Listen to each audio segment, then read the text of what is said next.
Well, I remember traveling to National Association of Broadcasters meetings in the old, I can't remember the name of the hotel in Chicago, it's now the Hilton, the big Hilton. And with my dad when I was a boy, and him telling people, you got to get into television. And radio people telling him, Stanley, you're going to lose everything. You're crazy, it's foolish, you're in a great business, why take the gamble, why take the risk? And most people in radio didn't think that much of television. You must remember that in 1947, 48, you could have gotten a license someplace in the United States by merely mailing a postcard to the FCC and asking for one. Most people thought that television was going to be a flash in the pan. It'd be here and gone tomorrow, today and gone tomorrow.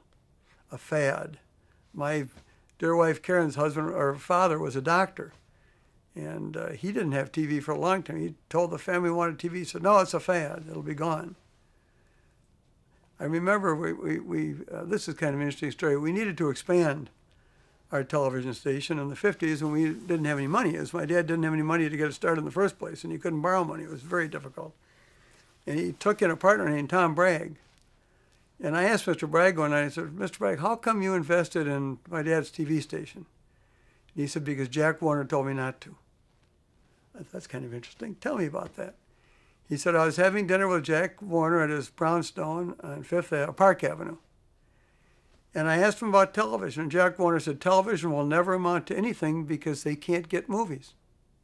You see, Jack Warner's whole idea of television was movies. His whole idea of visual entertainment was movies. He couldn't imagine strip shows and all the other things that happened. And he said to Tom, television won't succeed because they can't get movies. Don't invest in it. Well, Mr. Bragg said he went out in the kitchen to thank the cook for the fine dinner. He said they were all watching this little TV set. And he said, I knew right there and then that's where to put my money. So he put $500,000 into our company. And back in must have been about 1953 or 4, that was a lot of money.